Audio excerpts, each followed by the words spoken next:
Ang tugatog ng buhay. Kabanata 654. Pagkatapos nito, narating ng dalawa ang The Golden Age of Youth Hotel.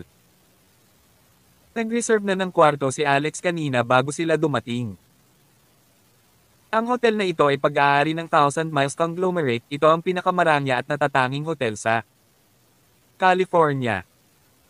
Pagkapasok sa kwarto nila, binuhat ni Alex si Dorothy at sinugod ito sa shower room. Ano pa ang masasabi sa puntong ito?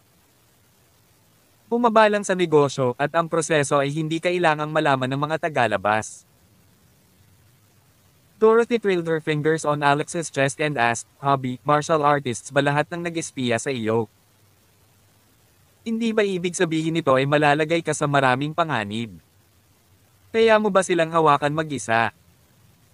Sabi ni Alex, "Huwag kang mag-alala, medyo makapangyarihan din ako." Isang kapritsyo ang sumalubong sa kanya. Aniya, paano ito? Tutulungan din kitang maabot ang larangan ng mga martial artist. Sa ganitong paraan, mapoprotektahan mo ang iyong sarili kahit na wala ako. Pinaikit ni Dorothy ang kanyang mga pilikmata at naguguluhan. Kaya mo rin ba yan? Sagot ni Alex, syempre, ang mama ko at si Maya ay parehong malalakas na martial artists ngayon, kaya nilang ipagtanggol kanilang sarili laban sa mga pag-atake ng walang maraming problema. Sinaman siya ng tingin ni Dorothy. Nakitulog ka na ba kay Maya dati? Nauutal na sabi ni Alex, syempre. Hindi. Kahit na gawin mo, huwag mong sabihin sa akin, okay? I really didn't, I swear. Inilagay ni Dorothy ang kanyang daliri sa labi ni Alex at mahinang sinabi, "Huwag kang mangako ng ganoon kadali, naniniwala ako sa iyo, okay? Kung gayon, isa lang ang kailangan kung ay pangako mo sa akin." Tinawakan ni Alex ang daliri niya at niyakap siya. Ano iyon, mahal? Mahinang sinabi ni Dorothy, manatiling buhay. Gaano man kahirap ang buhay sa hinaharap o kahit na kailangan mong mamuhay ng mapagpakumbaba, mangyaring magsikap at mabuhay. Kung mabubuhay ka, mabubuhay ako. Pero kung mamatay ka, mamamatay din ako. Nakuha ko. Sa sandaling iyon, naramdaman ni Alex na sila ay konektado bilang isa. Kaya lang naramdaman niyang may kakaiba sa kasalukuyang Dorothy. Gayunpaman nang sinusubukan ni Alex na tulungan siyang maging isang martial artist, natanto niya na imposible ang kanyang core upang ma-activate. Para siyang isang babaeng hindi kailanman makapagsanay ng anumang uri ng martial arts mula nang ipanganak. Umiling siya at sinabing, okay lang kung hindi mo kaya, hindi naman ako ganoon kainteresado sa martial artists. Pagsapit ng hating gabi, pinapunte ni Alex si Dorothy sa pasukan ng kanyang lugar at hinalikan siya ng palm. Pwede ka nang umuwi. Tandaan mong tuparin ang iyong pangako. Sabi ni Dorothy kay Alex at lumabas ng sasakyan. Nagpatuloy si Alex sa paghihintay hanggang sa hindi na makita ang kanyang silhouette. Saka lang siya tumalikod at umalis. Si Dorothy naman ay nakatayo sa tahimik na bangkita sa villa area, nakatingala sa kalangitan sa gabi. Sa sandaling iyon, ang malawak na kalangitan ay napuno ng mga bituin. Isang dalamsak ng kaningningan ang bumungad sa kanyang magagandang mata. Sa sumunod na hapon, nagtungo sina Alex, Waltz at Michelle sa Lush Cosmetics base sa Michigan. Samantala, sabay na tumungo sina Nathan at Lord Lex. Bago pumasok sa entrance ng kumpanya, nakita ang isang puting Ferrari na humahanggos patungo sa kanila. Binuksan ng isang babaeng nakaputing t-shirt ang pinto at lumabas ng sasakyan. Siya ay medyo may hitsura, ngunit siya ay tila sobrang mayabang. Mukhang naiinis pa siya habang nakatingin sa labas ng kumpanya. Sumigaw siya, sabihin mo kay Mrs. Rockefeller na makipagkita sa akin sa labas, gusto siyang makita ni Lord Bale ng Hydra Group. Kabanata 655. Lord Bale of Hydra Group. Nagkatinginan sina Alex at Waltz na parehong nabigla. Ang presidente ng SCBA ay si Lord Bale ng Hydra Group. Siya rin ang pinakamalaking karibal ng Thousand Miles para sa pagmamayari ng Sky Tower Project. Sa kanilang pagtataka, gusto talaga ni Lord Bale na imbitahan si Brittany. Bakit? Narinig ng babae ang boses sa likuran niya. Bakit ka ipapadala ni Lord Bale kung gusto niyang imbitahan siya? Ang sama din ng ugali mo parang wala kang manners. Pag wala ka at papuntahin mo dito ang iyong Panginoong Bale. Mabilis na lumingon ang babae at nakita niyang binata ang nagsalita kanina. Labis siyang nagalit nang marinig ang mga sinabi nito.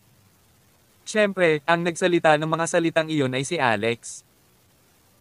Dahil ang babaeng ito ay napakawalang galang sa kanyang ina, alam niya na hindi niya kailangang maging magalang sa kanya bilang mabuti.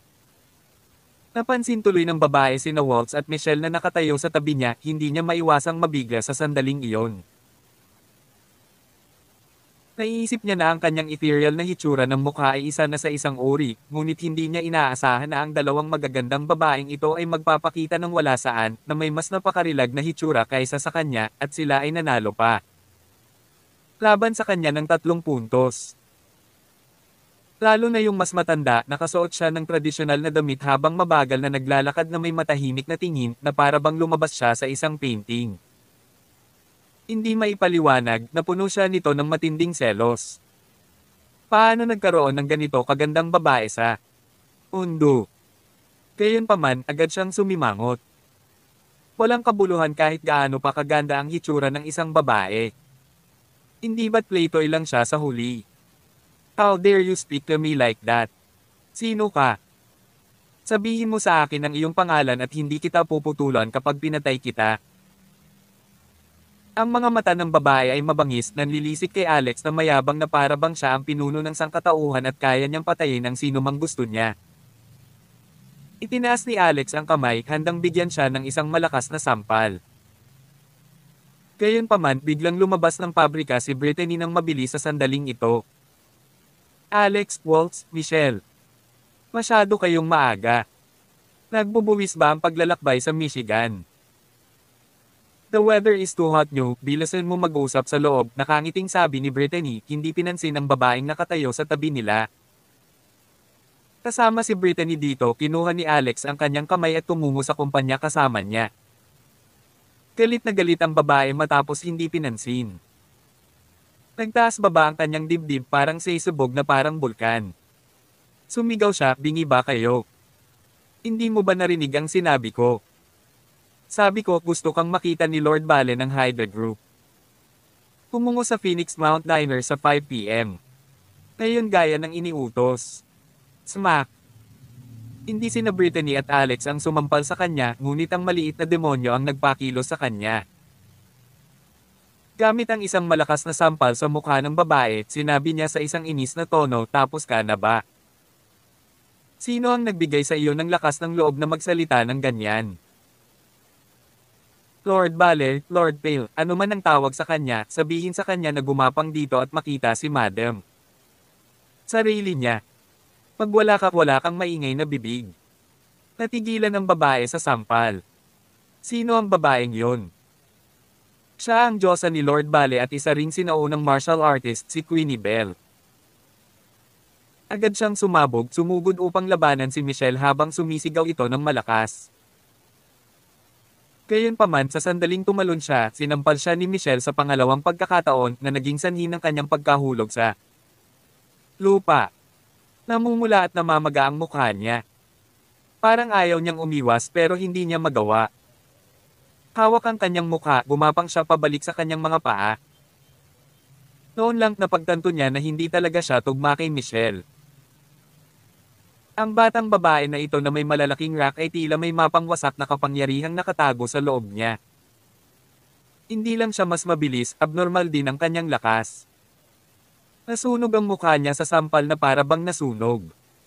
Maaasar ka ba o hindi?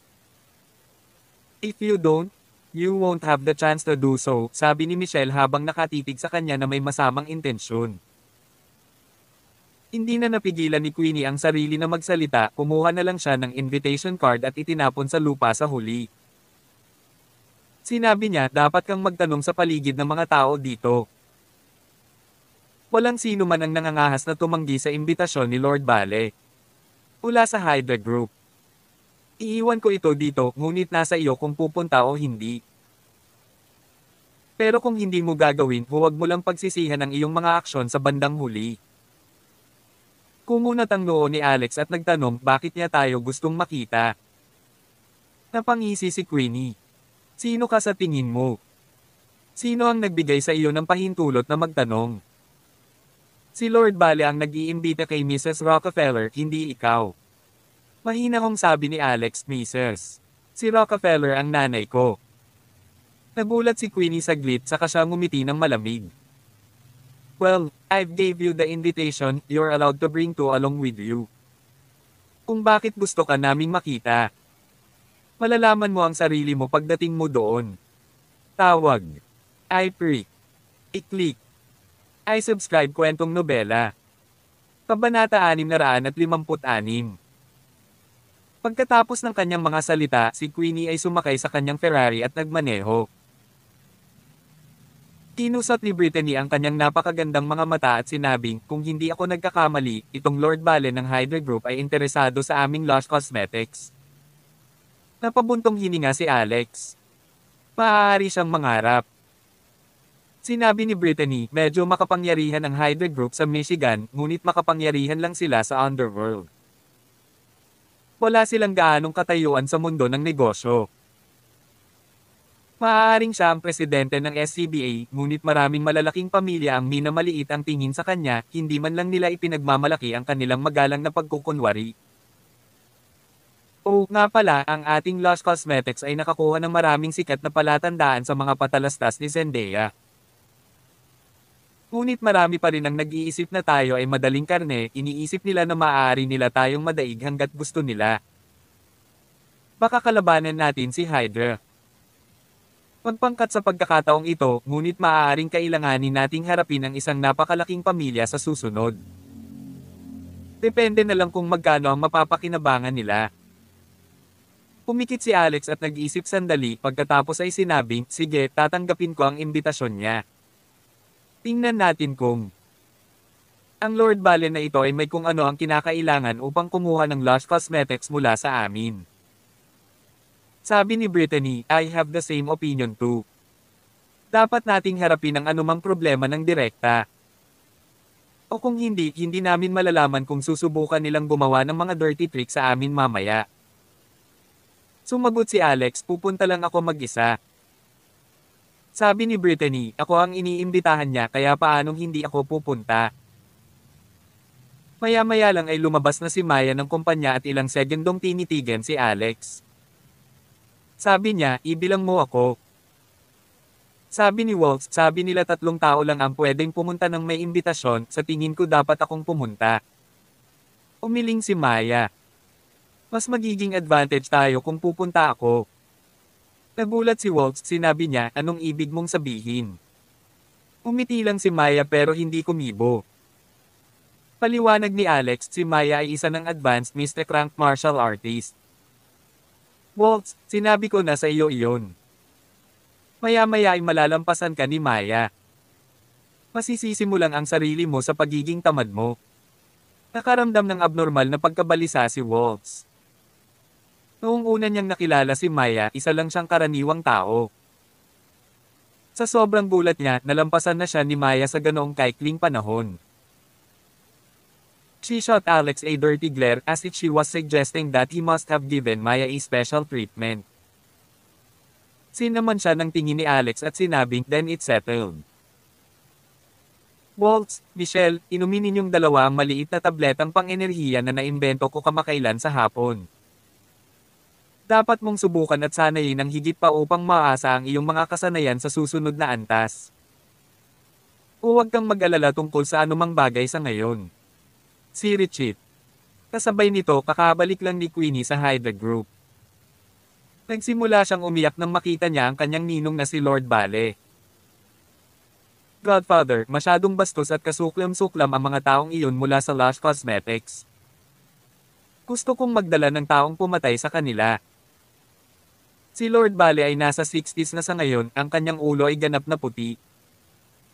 Gayunpaman puno pa rin ng enerhiya ang kanyang mukha. Hawak-hawak niya ang 2 bakal na itlog sa kanyang mga kamay, pinipihit ito ng may ungol. Nanlamig ang kanyang tingin nang makita ang marka ng sampal sa mukha ni Queenie. God the asterisk man it. Uminto siya at sinabing pero mga hamak na tao lang iyon. Nag-imbita ako ng maraming bihasang martial artist sa piging ngayong gabi kaya hindi ko kayang paghintayin sila. Gusto kong makita kung gumagana pa rin ang titulo ko bilang Lord Bale ng Hydra Group. Kung hindi, sisiguraduhin kong ibabalik ko sila sa realidad.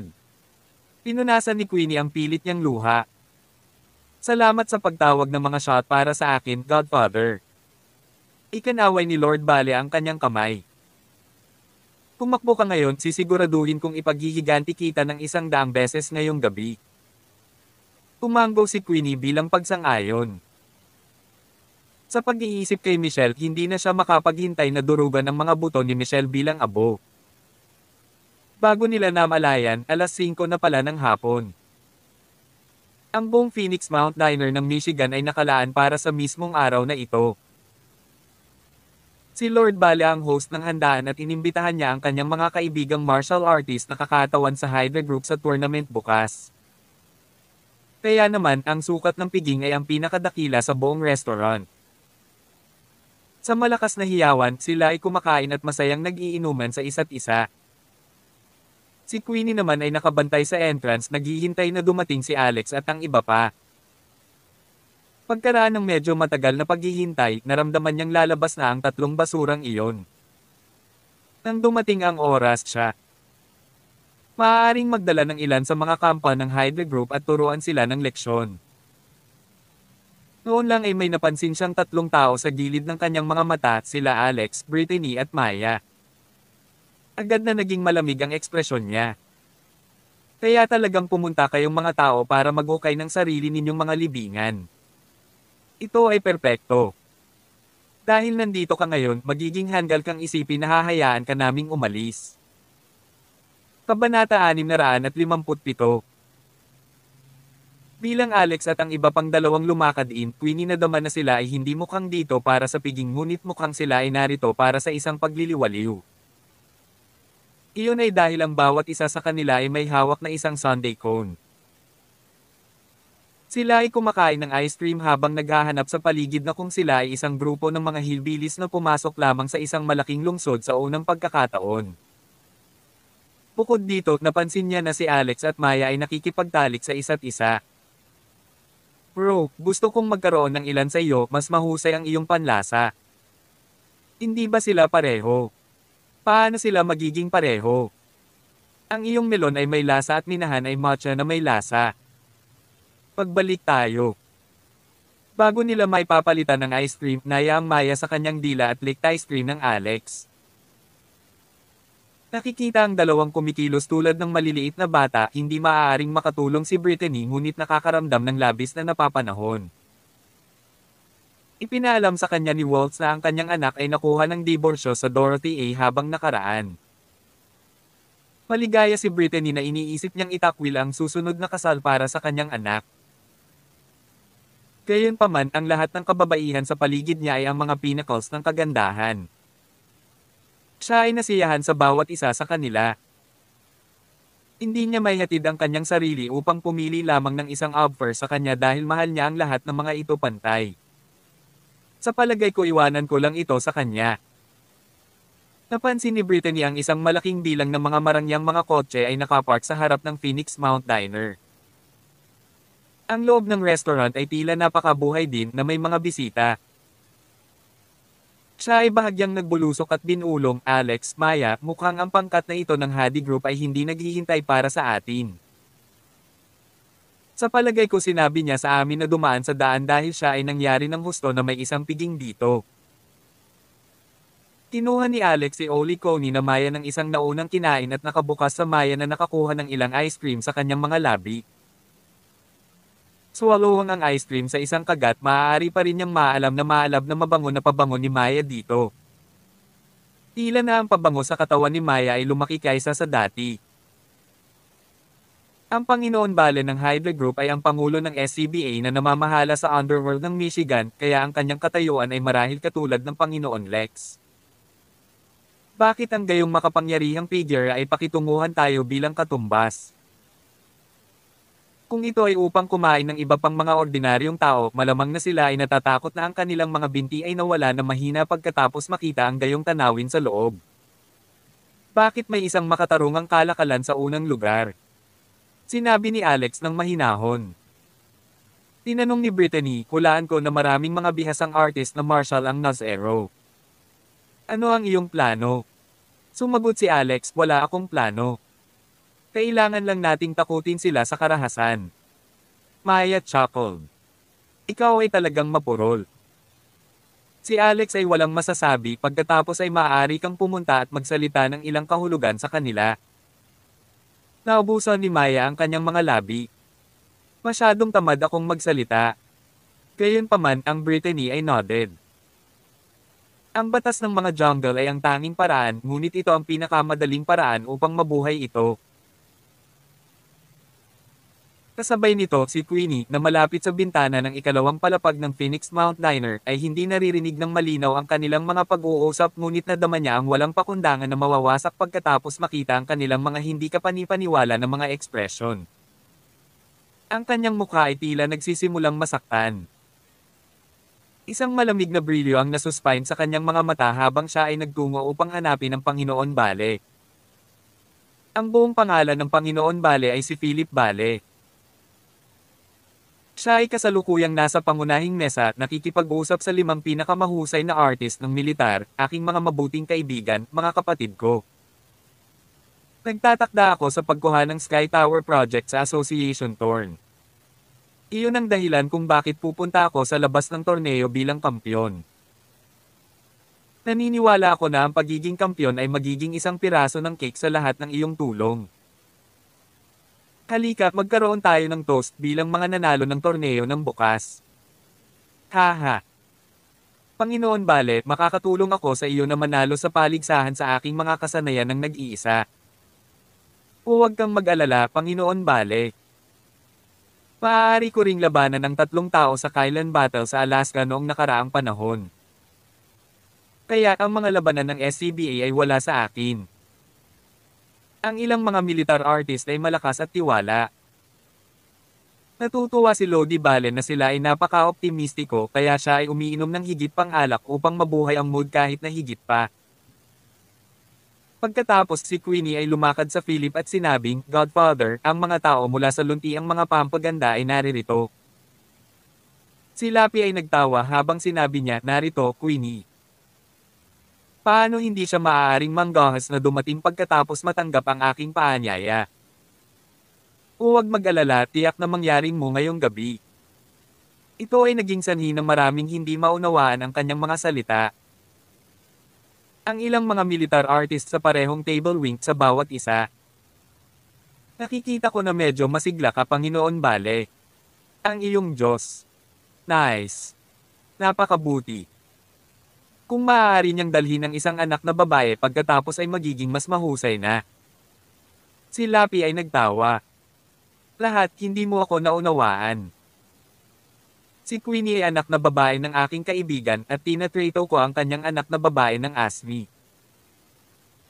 Siya ay nabulid ngayon kaya ako bilang kanyang ina ay dapat tumayo para sa kanya. Ano? Sino ang nagdaraya upang matalo ang Diyos na Diyos? Saan nila nakuha ang lakas ng loob na gawin? Tawag. I-prick. I-click. I-subscribe kwentong nobela. Kabanata 658. Oo. Panoorin mo ako mamaya, ginagarantiyahan ko na matalo ko ang crap out sa kanila. Ang isa pang lalaki ay tila mas mapagmasid at sinabi, Panginoon Bale, narinig ko ang iyong Diyos na binanggit ang luntiang mga pampaganda ay ito. Hindi ba ang produktong pampaganda na itinataguyod ng sikat na tanyag na tao na Zendaya kamakailan?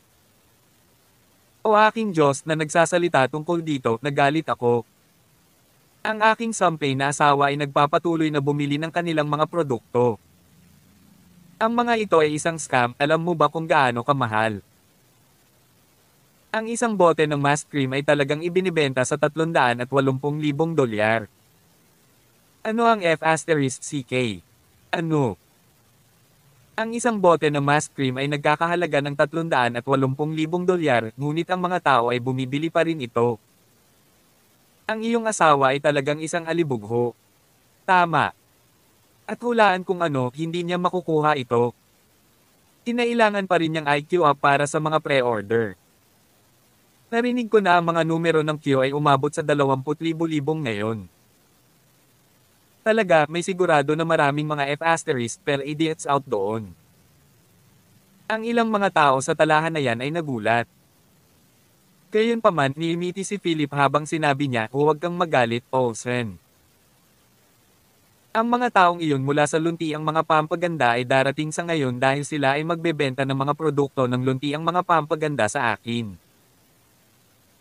Kapag dumating ang oras, bibigyan kita ng mask cream na nais ng iyong asawa ng libre kung gusto mo.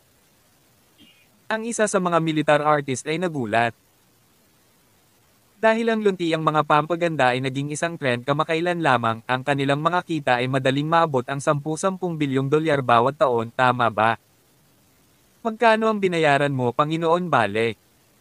Itinaas ng Panginoon ang bay.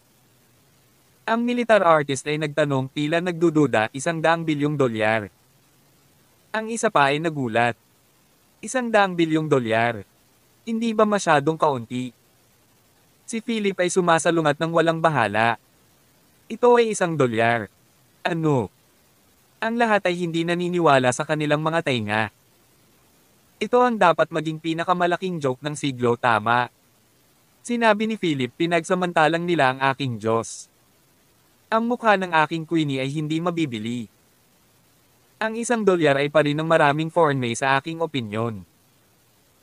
Ang lahat ng 5 martial artist ay agad na nagbigay kay Philip ng isang hinlalaki. Pagkatapos noon, nagdala si Queenie ng Alex at ang iba pang dalawa. Sinabi ni Queenie, Godfather, narito sila. Tumugon si Philip na may isang ham. Nagsalita si Brittany, kaya ikaw ang Panginoon Bale ng Hydra Group. Bakit mo gustong makita ako? Kinuha ni Philip ang isang mabilis na sulyap sa 3. Gayunpaman, inilaan niya na bigyan sila ng malamig na balikat kaya lumipat siya sa Olsen at nagsimula ng pag-uusap. Maaaring sabihin ni Alex ang kanyang intensyon sa isang sulyap ngunit hindi siya ay nagmamadali upang maging sanhi ng isang eksena alinman.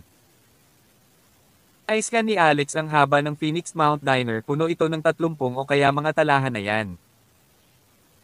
Ang mga bisita ay masikip sa bulwagan, marami sa kanila ang mga militar na artist. Gayunpaman, ang mga taong talagang bihasa ay ang mga nakaupo sa pangunahing talahan na yan. Kahit na si Philip ay medyo isang dalubhasang dalubhasa, siya ay may paglilinang sa intermediate mystic rango. Sa kabila nito, wala silang pagkakataon laban kay Alex. Ang talahan na yan ng Panginoon Bale ay napakalaki, maaaring magkasya ito ng 20 tao, ngunit may 6 lamang sa kanila sa mesa. Inalis ni Alex ang 2 sa mga upuan na nagsasabi kay Brittany at Maya na umupo. Matunog na halik. Sinipin ng Philip ang table. Sino ang nagsabi sa iyo na maaari kang umupo? Sa palagay mo ba ay maaari mong kayang bayaran? Ang 3 sa kanila ay nagyelo. Tinanong ni Alex, hindi ba kayo ang nag-imbita sa atin dito para sa hapunan? Ano ito? Mayroon ka bang Alzheimer's disease at nakalimutan ng tungkol dito? Walang kabuluhan. Si Olsen ay nagsisigaw habang siya ay tumayo ng bigla, pinalitan niya ang upuan sa likod niya. Sa sandaling iyon, ang isang kaguluhan ay nakuha ang pansin ng lahat ng tao. Kabanata 659. Hindi bababa sa 50 miyembro ng Hydra Group ang tumayo na upang tingnan ang pangunahing talahan na yan. Ang kapaligiran ay nag-iisa at nang sadya ito ay nahihirapan na ang isang tao ay maaaring malabo. Lalo na ang ilang mga hindi gaanong mahalaga na mga karakter ay walang ideya kung ano ang nangyayari sa lahat. Gayunpaman, ang nakatayo na Mandiho Road ay ang parehong tao na ipinakilala ng Panginoon Bale ng mas maaga. Siya ay isang martial artist sa California North, ang kanyang pangalan ay Lucas Olsen. Siya ay dalubhasa sa nagtatanggol na sining, ang tela ng bakal na ginawa ang kanyang katawan upang hindi masira. Isa siya sa mga sikat na numero ng SBBA laban. Ngayon na ang nakatayo na si Lucas ay sumigaw, ito ay malinaw na may isang bagay na malaki ang nangyari. Sa sandaling ito, si Queenie na nakakita kay Alex ay nag-iingat ng problema ay hindi maaaring makatulong ngunit sinirlihim. Nadama niya na ang isang mahusay na palabas ay maibabalik sa ibang pagkakataon. Ang tatlong ito ay kailangang magtapos ng paghihirap ng isang kapalaran na mas masahol pa kaysa sa kamatayan sa ibang pagkakataon. Sa pag-iisip na ito sa kanyang ulo, tumingin siya sa Maya na may bahagyang nagkakasundo na gaze. Ang ganitong magandang babae, ngunit siya ay isang laruan lamang para sa taong ito. Sa sandaling patay na si Alex Rockefeller, ang kanyang ina na si Brittany Rockefeller ay hindi magagawang gawin ang lahat. Ang babaeng ito ay tiyak na kinuha sa pamamagitan ng lahat ng mga tao dito at wakas ganap na bilang kanilang alipin. Anong awa? Si Philip ay gumawa ng kilos sa kanyang mga kamay, ang lahat ng nakatayo na mga underlings ay umupo ng masunurin. Kahit na si Lucas ay umupo pa rin ng dahan-dahan pa rin ang nakasisilaw sa Alex at ang iba pang dalawa na may dugo na nauuhaw, mga mapantas na mata. Sa kabilang banda, si Alex ay ganap na binaliwala sa kanya. Sa pagtingin sa malaki, makatas na alimango ay inilagay sa umiikot na tray, siya ay nakarating na sarat upang makuha ang tatlong alimango, isa para sa bawat isa sa kanila. Siya chuckled bilang sinabi niya, "Nanay, Maya, ito ang tunay na meat and crab mula sa Lake Maracaibo." Ang bawat isa sa kanila ay may timbang na tungkol sa 1.3 pound. Ang mga ito ay ang pinakamahusay na kalidad kaya huwag palampasin ang pagkakataong ito at panlasa. Ikaw, ano ang iyong pangalan muli? Itinuro niya si Queenie muli. Pakisalin mo ako sa mangkok na suka. Nagising si Queenie na nagsimula siyang nakangiti. Sigurado ka ba talaga para sa hapunan?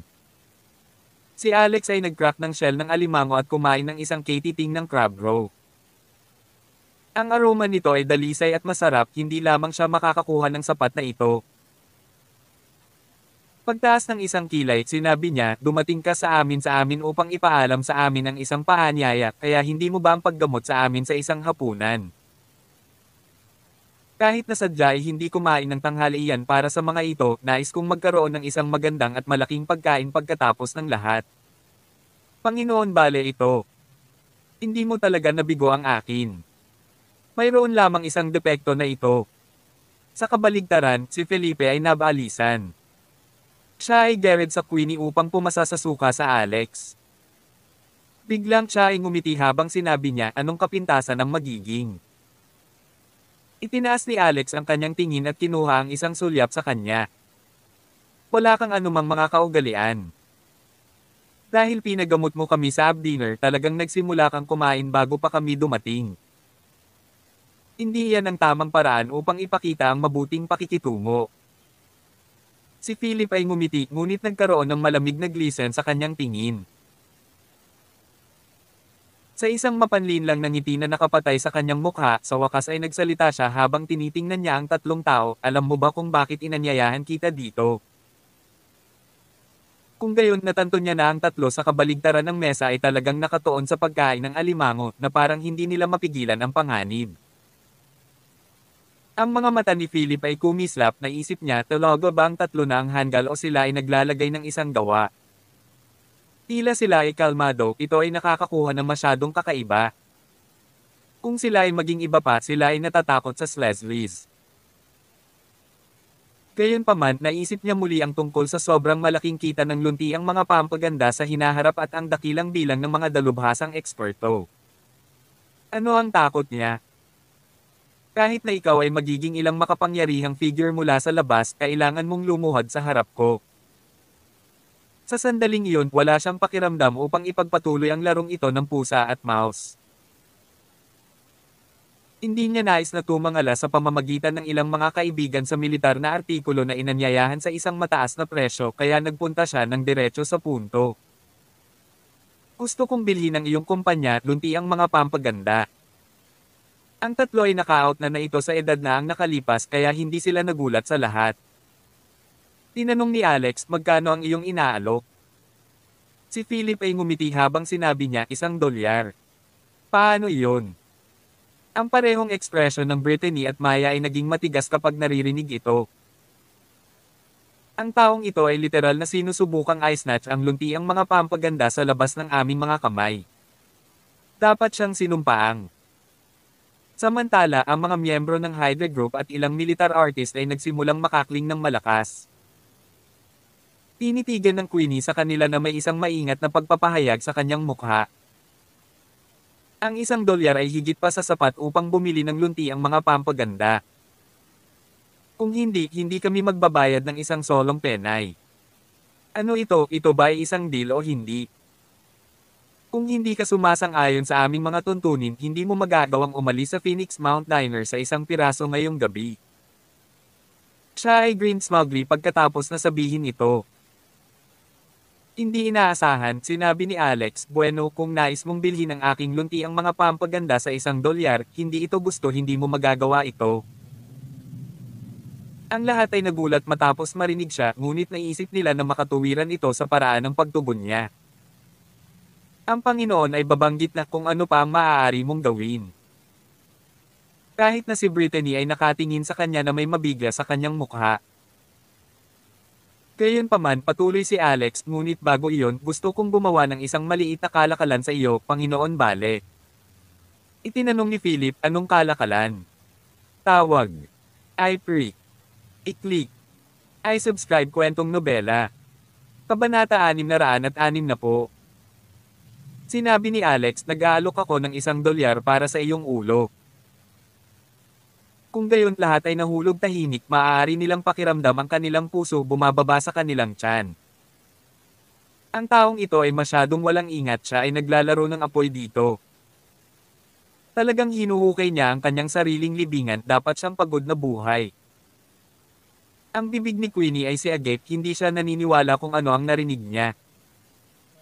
Hindi nahawakan ni Lucas ang kanyang galit at sumigaw, ikaw ay nagtatayo. Ikaw ay talagang walang muwang at may isang kamatayan na nais. Hayaan mo akong magturo sa iyo ng ilang mga kaugalian at pagkatapos. Hindi kahit na designing upang tumingin sa kanya, Alex, na kumakain pa rin ng alimango, ay lumala ang kanyang daliri ng dahan-dahan. Isang hindi mapagognay na ray ng puting liwanag na kinunan papunta sa noo ni Lucas. Sa sandaling ito, ang lahat ay naghihintay pa rin kay Lucas na turuan si Alex ng isang aralin upang malinaw na ipakita sa kanya kung sino siya laban. Gayunpaman, naghintay sila at naghintay. 5 segundo. 10 segundo. 20 segundo. Hindi siya gumawa ng anumang bagay. Si Lucas ay tumayo lamang doon, hindi na usapan na tulad ng matigas na log. Olsen, ano ang ginagawa mo? Hindi ba kayo matalo sa kanya? Ang martial artist sa tabi niya ay nagbigay sa kanya ng isang bahagyang nudge. Biglang nahulog si Lucas sa harap ng isang bump na nagmumura sa kalahati ng kanyang katawan sa mga pinggan sa round table. Kahit na ang ilang mga plates ng pinggan ay nasira. Olsen, ano ang nangyari sa iyo? Ang lalaking iyon ay nagulat, nagmamadali siya na kinuha ang katawan ni Lucas. Pagkatapos ng paglalagay ng daliri upang suriin ang kanyang hininga, kulay na pinatuyo mula sa mukha ng tao. Siya ay nag-stuttered habang siya ay bumaling sa Panginoon Bale, Lord Bale, siya. Siya ay patay na. Ang bawat isa sa mesa ay nahuhulog pagkatapos ay lumipat sila upang tumingin kay Alex. Ano ang nangyari? Bakit siya namatay ng biglaan pa? Ang lahat ng naroroon ay namangha dahil wala sa kanila ang nakita ni Alex na gumawa ng anumang paglipat. Bukod dito, ang dalawa ay 5 o 6 na metro bukod sa bawat isa. Sa wakas, may natanto ng isang bagay ang kakaiba tungkol sa bangkay ni Lucas. Nagkaroon ng dugo ng dahan-dahan na nakikita mula sa his and forehead. Sa mas malapit na inspection, nalaman ng karamihan ng tao na ang isang alimango ay umalis sa kanyang noo. Ikaw ba ang nag-udyok sa Uncle Olsen? Tinutukoy ni Queenie si Alex habang sumigaw siya sa katakutan. Ding! Ang $1 na barya ay biglang kinunan mula sa kamay ni Alex. Ginawa nito ang hindi mabilang na mga spin sa kalagitnaan ng hangin bago sa wakas ay may land binbin front ng Philip. Ang $1 ay dapat sapat upang bilhin ang iyong ulo, tama? Si Alex ay nakangiti ng slyly. Sa pamamagitan nito, tumayo siya na papalapit sa Philip. Ina F*** Sacker. Paano maglaro ng mga trick sa harap ng US? Kukunin ko muna ang iyong braso. Isang martial artist sa kanyang 30 din nagtutulak kay Alex. Siya ay lumukso sa hangin habang siya ay gumawa ng isang claw paninindigan sa kanyang mga kamay, clacking fiercely sa Alex ng balikat. Ang kanyang mga daliri ay puno ng panloob na puwersa. Kung ang isang normal na tao ay mahuhuli ng mga kuko, ang kanyang balikat ay magtatapos sa ilang mga duguan ng mga sugat ng pagbutas. Bilang resulta, nakabalik si Alex sa pamamagitan ng pagbubutas ng dibdib ng tao ng malumanay. Sa sandaling iyon, ang malakas na pagsabog ay nakasakay sa hall. Ang lalaki ay ipinadala na lumilipad pabalik habang ang lahat ng kanyang mga core at meridians ay malupit. Pagsusuka ng dugo, ang kanyang mukha ay napupuno. Ikaw. Nawasak mo ang aking martial arts. Kabanata 661. Ang pagkamatay ni Lucas ay lumabas sa asol, walang nakakita kung paano siya namatay. Kaya naman, walang nakakaalam kung gaano kitapat ang kapangyarihan ni Alex. Gayunpaman, ang lalaking ito sa edad na 30s ay isang dalubhasang martial artist sa form intention boxing, ngunit siya ay sinampal. Palayo na para bang isa lang siyang langaw. Higit pa rito, ang kanyang buong cultivation base ay nasira, ito ay isang lubhang nakakatakot na tanawin. Lahat ay nabigla. Sing-sing. Pakiramdam nila ay parang may paputok na pinasok sa kanilang utak at sumabog, ngayon ay blanko na ang kanilang isipan. Di nagtagal, isa pang martial artist sa edad na 50 ang kumilos. Ang lalaking ito ay tinawag na Aesop Woods. Sa katunayan, siya ang tunay na taga-suporta at trump card ni Lord Bale, isang nakatagong master na halos malapit sa ranggo ng Earth. Siya ay isang bihasang mamamatay tao mula sa isang organisasyon ng Hitman. Nagsaliksik siya sa maraming paraan ng pagpatay ng tao sa buong buhay niya. Higit pa rito, ang taong ito ay nasa kalahating hakbang din sa ranggo ng Earth.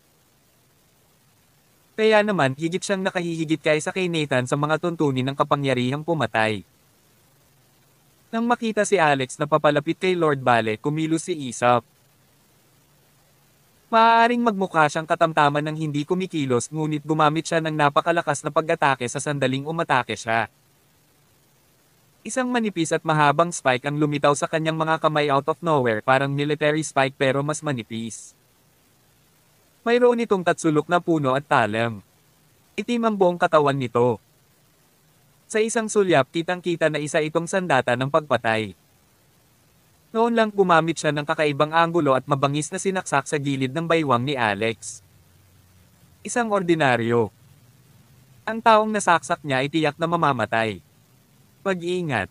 Sigaw ni Brittany at Maya. Sa sobrang bilis kasi ni Aesop, nag-alala sila na baka maseksak si Alex. Nakapagtataka, nasaksak talaga siya, tumama sa baywang ni Alex ang matalim na spike na may 30 sentimetro ang haba. Natuwa si Aesop at lihim ng inisyan, kahit isa kang makapangyarihang dayuhan, ako, si Aesop Woods ay ipapadala ka sa impyerno ng maaga pagkatapos akong makilala. Inalis ang pag-iisip na iyon, bigla niyang naramdaman na may mali. Ang sensasyon ay hindi naramdaman ng tama. Hindi tulad ng maayos na pakiramdam ng paghiwa ng mantikilya gamit ang kanyang kutsilyo nang ang kanyang matalim na spike ay tumama sa katawan, ngunit tila siya ay tumama sa isang steel board.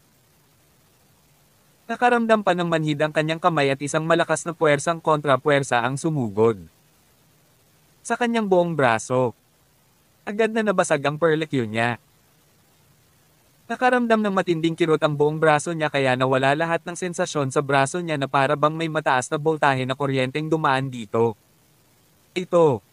Paano ito posible? Ang depensa niya. Baka nagsuot siya ng bakal na bewang.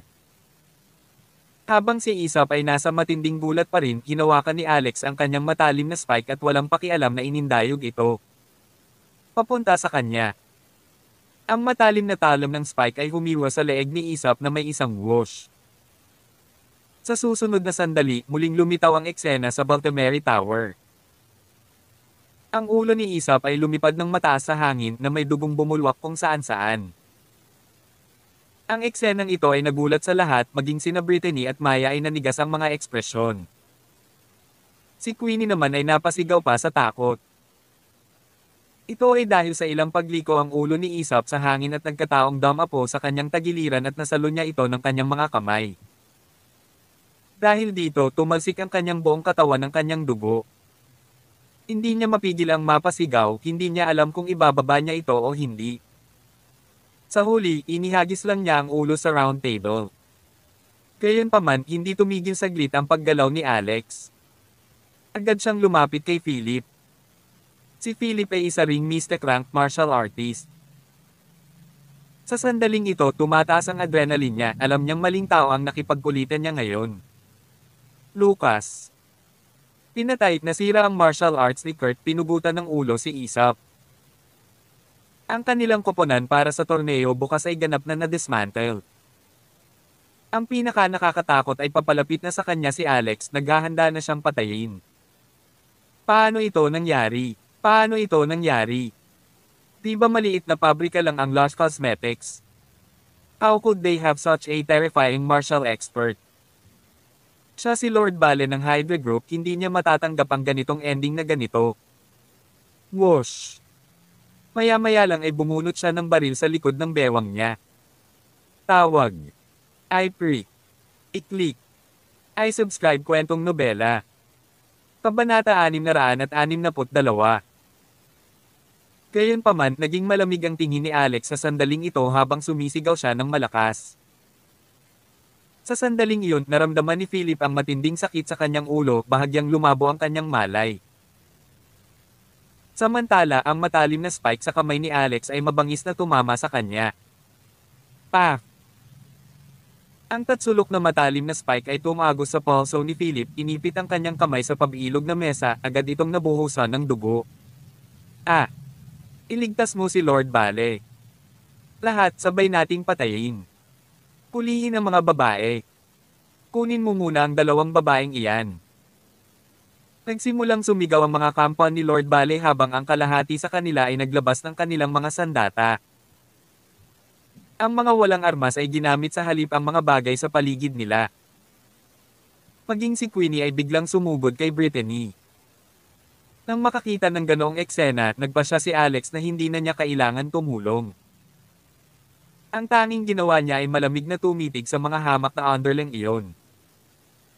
Sa sumunod na sandali ay umalis na si Maya sa kanyang kinauupuan. Paatras niyang hinablot ang upuan niya at hinampas ito kay Queenie. Sa isang malakas na kalabog, dali-daling ginamit ni Queenie ang kanyang likod at braso para harangan ang pag-atake ni Maya. Sa kabila nito, agad siyang natamba. Pagkatapos nagmamadali siyang bumalik sa karamihan. Napatingin si Brittany sa anak at tumayo na rin. Napagtanto ni Alex na ang kanyang ina ay hindi normal na kalmado at composed, hindi siya nagpahayag ng anumang pagkabigla hanggang ngayon. Maging ang kanyang mga mata ay walang ekspresyon na para bang sanay na siya sa mga nakakakilabot na pangyayari. Sa katunayan, hindi niya ito masyadong pinag-isipan. Bilang isang normal na may bahay, napaka-abnormal para sa kanya na maging mahinahon. Kung magiging ang babaeng ito. Ipinalit kay Claire, tatalo na sana siya na parang baliw, baka mabasa pa ang pantalon niya habang nagproseso. Bam! Bam! Bam! Bam!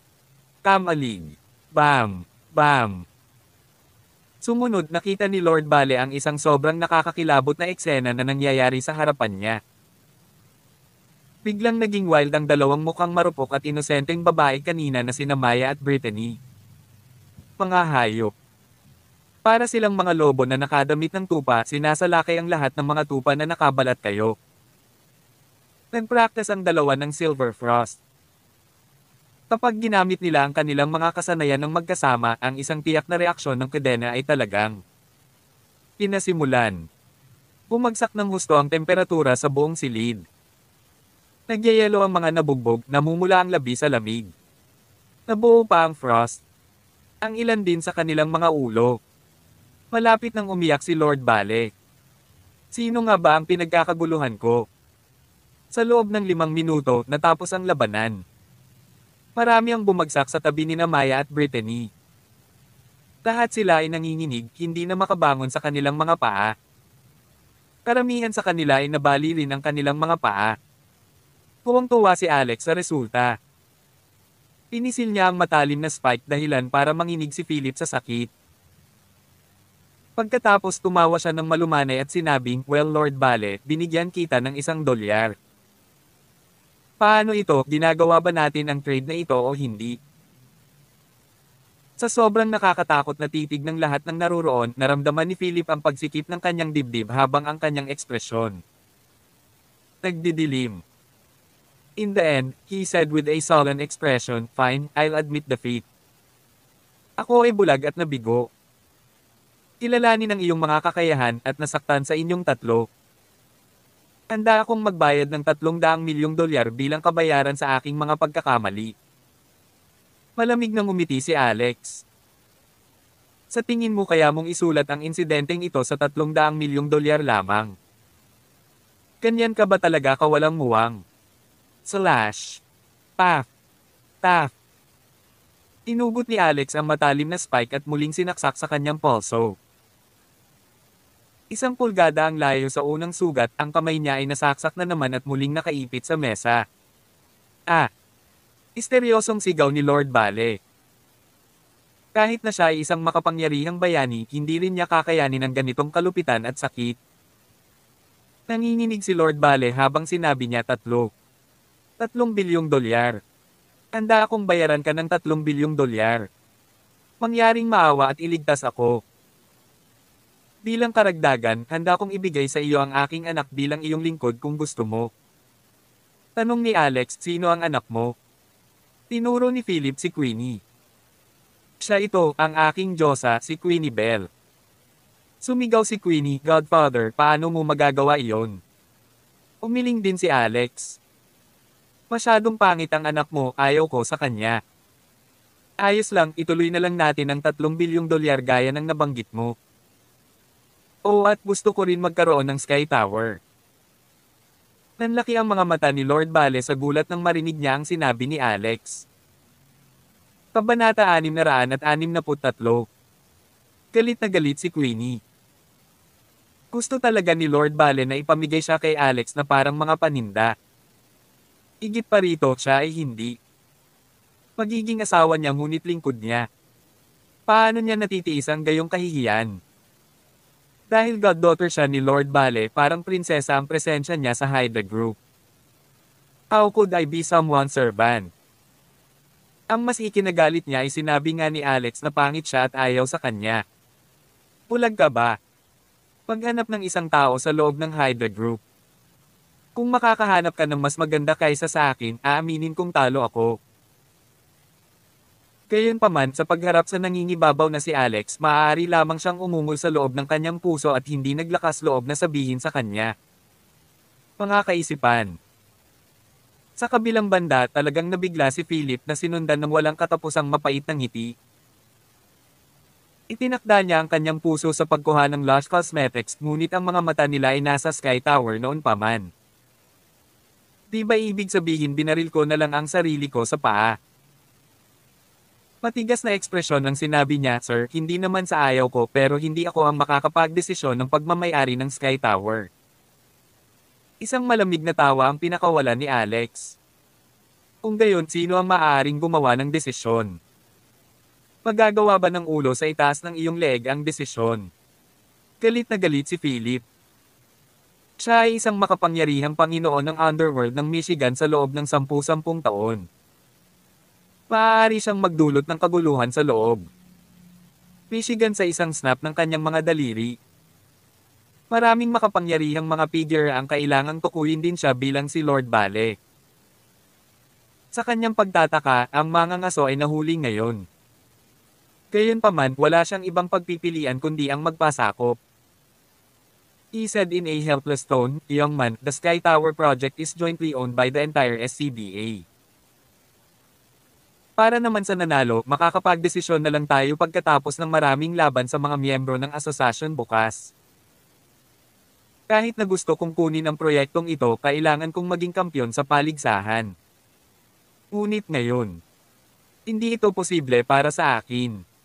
Para gawin yon, pinatay mo na lahat ng mga skilled martial artists ko. Mapilayan din ang kamay ko dahil sa inyo asterisk mga bituin. Paano pa ako makakalaban para sa unang pwesto ngayon? Mahinahong sabi ni Alex, ibigay mo na lang sa Thousand Miles Conglomerate of California. Natigilan si Philip. Thousand Miles. Lex Gunther. Ang Thousand Miles Conglomerate ay may isang walang katulad na reputasyon sa California, ngunit hindi ito gaanong mahalaga sa loob ng SCBA. Mayroon lamang 3 potensyal na karibal na kinailangan ni Lord Bale na harapin sa paligsahan upang kunin ang Sky Tower, the Beck family ng Block City, the Nave family of Washington, at Delta Corp ng Arizona. Ang ibang miyembro ng SCBA ay walang halaga kay Lord Bale, mga mongrel lang sila, hindi marunong mag-pose. Banta sa kanya. Gayunpaman, hindi niya inaasahan na si Lex Gunther mula sa Thousand Miles Conglomerate ng California, na isa lamang basurang walang anumang martial cultivation, ay talagang natagpuan ang nakakatakot na nilalang na ito sa harap ng kanyang mga mata. Hindi na nagsalita pa si Alex. Sa halip ay naglabas na lang siya ng maliit na bote sa kanyang bulsa. Ang kalahati ng bote ay napuno ng itim na putik doon. Ay isang berde parang uod na insekto sa loob din ng putik. Ang insekto na ito ay natatakpan ng balahibo, ang ulo nito ay tatsulok na may isang pares ng mahabang anteni. Noong panahong iyon, kalahati ng katawan nito ang naiwan sa putikan, habang ang kalahati naman ay kumikislot sa ibabaw. Sapat na ang kasuklam-suklam na kahit sino ay manginig sa paningin nito, lalo na ang dalawang babae, sina Brittany at Maya, na labis na ayaw sa mga insekto. Kaya naman, nakakaramdam sila ng goosebump sa buong katawan nila. Bro, ano yun? Bakit ka magkakaroon ng bug sa iyo? Nakakadiri yan, bilisan mo itapon mo. Umiti si Alex at binuksan ng bote, inilabas ang berdeng insekto. Pagkatapos ay sinundot niya ang leeg ni Lord Bale, dahilan para mabuka niya ang kanyang bibig ng hindi sinasadya. Sa isang pitik ng kanyang daliri, ang insekto ay ipinadala sa kanyang lalamunan. Nakaramdam si Lord Bale ng panginginig sa kanyang bulugod. Ang malansang uod na iyon ay dumula sa kanyang lalamunan. Hindi makapaniwala ang ilang tao sa tabi niya sa nakita. Kabanata 664. Lalo na tinakpan ni Queenie ang bibig gamit ang dalawang kamay. Pakiramdam niya ay masusuka siya anumang segundo. Ano ito? Ano ang pinakain mo sa akin? Sigaw ni Philip.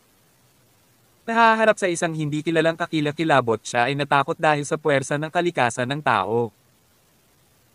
Sinulyapan siya ni Alex at sumagot, isang parasitiko na uod mula sa Canyonland. Ano? Ang mukha ni Lord Bale ay namutla, ang kanyang buong katawan ay nagsimulang manginig.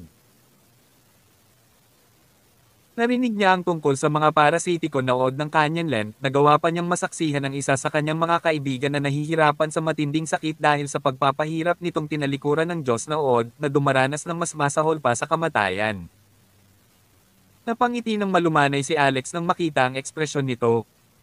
Anong kinakatakutan mo? Hanggat nakikinig ka sa akin at huwag na huwag akong abalahin, hindi ka maaapektuhan ng uod na ito kahit kaunti.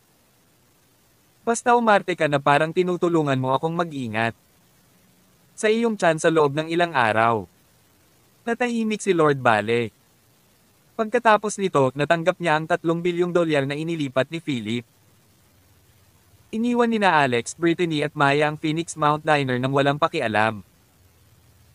Tungkol naman sa mga bangkay, naniniwala sila na kakayanin sila ni Lord Bale ng maayos. Serichit. Smack. Matapos umalis sa Phoenix Mount Diner, sinampal ng mga payat na kamay ni Brittany si Alex sa likod ng kanyang ulo, pinagalitan siya, ikaw brat, kailan ka natutong kunin ang mga parasitic worm na iyon mula sa Canyonland? Huwag mong itago ang mga kasuklam-suklam na bagay mula ngayon. Tumanggo rin si Maya. Inaalala ang uod at kung paano ito kumikiliti sa tiyan ng isang tao, hindi niya maiwasang manginig sa disgusto. Napangiti si Alex. Ma, ano naman? Maaari itong maging isang magandang bagay na kontrolin ng iba paminsan-minsan. Isipin mo na lang kung paano. Malaki ang koneksyon ni Lord Bale. Maaaring maiwasan natin ang confrontation ngayon, ngunit mahirap iwasan ang isang ambush. Hindi namin mabasa ang kanyang isip, kaya sino ang nakakaalam kung ano ang susubukan niyang gawin sa aming likuran. Sa parasitic worm na ito, siguradong makikinig siya sa atin. Well, hindi ko rin pinalaki. Nagkataon lang na nakilala ko ang isang matandang babae mula sa Canyonland kanina. Tinanong ko ang isa sa mga ito mula sa kanya. Ang binanggit niyang matandang babae ay walang iba kundi si Lola Blackwood. Si Brittany ay isang matinong ina. Nagmuni-muni siya saglit at sinabing huwag mo na itong gamitin maliban kung ito ang huling paraan. Gayon din, itigil ang pagpatay ng mga tao sa kabila. Alam kong miyembro ka ng Divine Constabulary ngayon, ngunit kailangan mo talagang limitahan ang iyong sarili. Nag-aalala ako na baka maligaw ka kapag nakapatay ka ng napakaraming tao. Nakuha mo na. Tumanggo si Alex bilang pagsang-ayon. Ilang sandali lamang pagkatapos ng kanilang pag-alis, dumating ang isang itim na Bentley sa Phoenix Mount Diner na ipinaroda ang kotse sa. Dahan-dahan ang pagpasok. May isang binata at isang babae sa loob ng sasakyan. Ang lalaki ay mag-ara samantalang ang babae ay tila mabagsik at matikas. Sabi ng babae, Tristan, kukunin mo ba talaga ang Sky Tower? Hindi ko talaga iniisip na dapat mong sayangin iyong oras at lakas para dito. Ang lalaki ay ang henyo mula sa pamilyang Coleman ng Missouri na naging biyenan sa pamilya Stormer ng Michigan at nakipagtipan kay Zendaya, Tristan Coleman. Kahit na 29 na taong gulang pa lang siya, isa na siyang Earth expert. Siya ang pinakabata. Dalubhasa sa daigdig sa Amerika na kilala ng publiko. Ang babae ay kanyang subordinate si Suzako. Siyempre, codename lang niya iyon noon. Umiling si Tristan. Nagkakamali ka, Suzako. Ito ay magiging isang kasunduang regalo sa mga Stormer. Kailangan ko lang upang makuha ang dokumento ng pagmamayari at ibigay ito sa kanila. Wala akong pakialam kung paano ito binuo. Pagdating ng panahon, ang pinakamataas na palapag ng Sky Tower ang magiging wedding room namin ni Zendaya. Tila bahagyang nagseselo si Suzako habang sinabi niya, Tristan, si Zendaya ay isang karaniwang babae. Maaari kang makakuha ng sinumang tanyag na tao, kaya bakit siya ang pipiliin? Napakarami pang magaganda at dihasang babae sa Stormer. Pamilya. At saka, mas bagay sa iyo ang mga ito kaysa kay Zendaya. Napangiti si Tristan.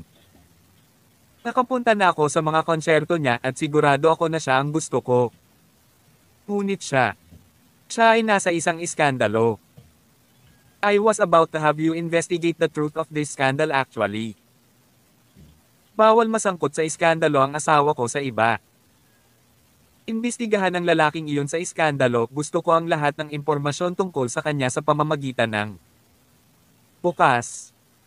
Matapos huminto ng ilang segundo, nagpatuloy siya, sige, pasok na tayo.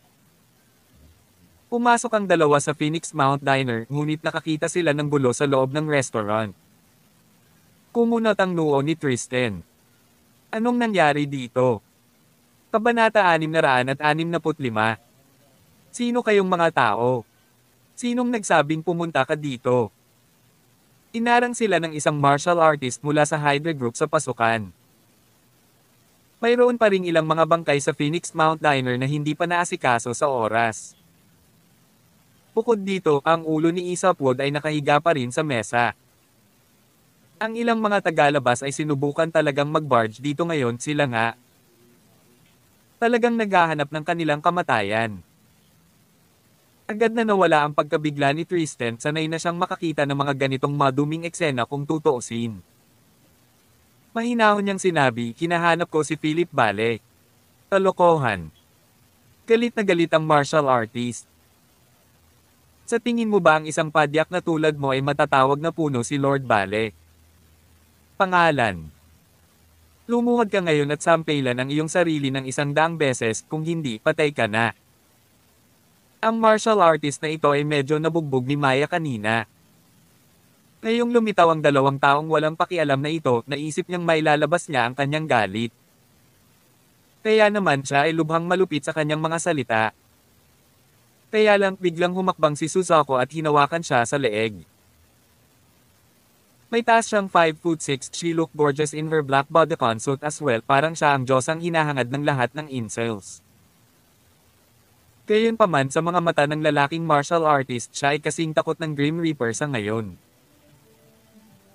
Isang napakalakas na puwersa ang talagang nakatago sa loob ng kanyang balingkinitang katawan, kaya niyang buhatin ng lalaki gamit ang one barb. Karapat-dapat kang mamatay dahil sa pang-iinsulto kay Tristan. Ang malamig na boses ni Suzuko ay umalangaw-ngaw sa mga tainga ng lalaking martial artist. Iyon din ang huling boses na narinig niya sa kanyang buhay. Basag. Inigpitan ni Suzuko ang kanyang pagkakahawak at kinagat ang leeg ng lalaki na ikinamatay niya sa isang iglap. Pagkatapos ay itinapon niya ito sa lupa na parang basura lang. Ano? Nagulat ang bawat miyembro ng Hydra Group sa Phoenix Mount Diner. Anong araw ngayon? Tatlong may dalang kasawian ang dumating kanina at pinatay ang napakarami sa kanila hanggang sa puntong hindi na nila kaya. Upang maibalik ang kanilang mga saloobin kahit na ngayon. Isa pang dalawa na mas malupit ay dumating at pumatay ng isang tao sa sandaling nagkaroon sila ng kaunting alitan. Nilagyan lang ni Philip ng benda ang mga sugat sa kanyang pulso. Nang makita niya ito, nagalit siya. Sino ka? Wala akong kakilala sa inyo. Sabi ni Suzuko, si Tristan Coleman mula sa pamilya Coleman sa Missouri. Namutla ang mukha ni Lord Bale nang marinig niya ito. Sa sumunod na sandali, nagmamadali siyang yumuko. Maligayang pagdating, Ginoong Coleman. Ikinalulungkot ko ang aking kabastusan. May kailangan ka ba sa akin, Mr. Coleman? Ang mga Coleman ng Missouri ay may reputasyon na higit sa kanila. Si Tristan, sa partikular, ay sinabing isang napakabihirang martial arts prodigy. Siya ang pinakakakit-akit na pag-iral sa pamilya Coleman. Siya ay isang likas na inapo ng dakilang pamilya na tiyak na magiging isang Grandmaster balang araw, at ang kanyang mga tagumpay ay magiging walang hanggan sa hinaharap. Bukod dito, ang hinaharap na ito.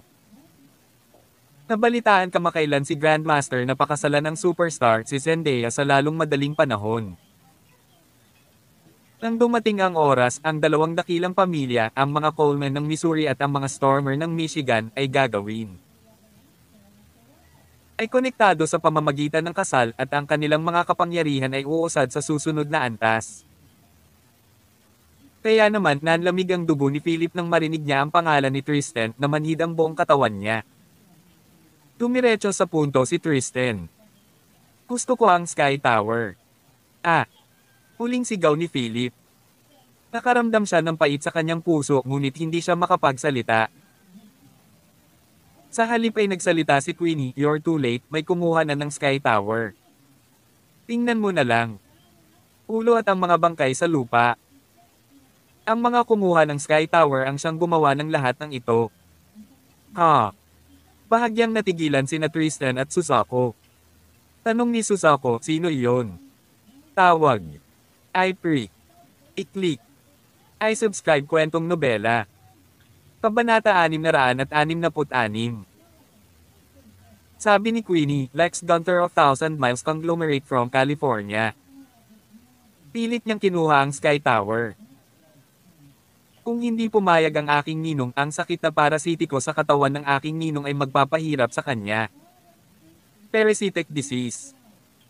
Kumunat ang noo ni Tristan at bumaling kay Lord Bale. Nasumpa ka sa sakit na parasitiko. Ula sa Canyonland. Malungkot na tumanggo si Philip. Sumagot si Tristan, hayaan mo akong tingnan. Inawakan ni Tristan ang pulso ni Philip at ipinasok ang isang maliit, malakas na daloy ng panloob na puwersa kay Philip. Mabilis itong tumalbog sa katawan ni Lord Bale. Maya-maya pa ay may naramdaman siya. Para sa gayong dominanteng daloy ng panloob na puwersa na tumatalbog sa loob niya, ang mga meridian ni Lord Bale sa kanyang buong Ang katawan ay nakaramdam ng matinding sakit at pagkabalisa. Gayunpaman, hindi siya naglakas loob na sumigaw sa harap ni Tristan o magpakita ng anumang suway sa kanyang mukha. Totoo, may nasa loob ng katawan mo, sabi ni Tristan. Hindi ko inaasahan na malalaman din ng mga taong ito ang tungkol sa sining ng parasitic disease mula sa Canyonland. Huwag mag-alala, ito ay isang maliit na trick lamang. Kilala ko ang pinakamahusay na imperial na doktor sa Amerika, si Wallace Yo.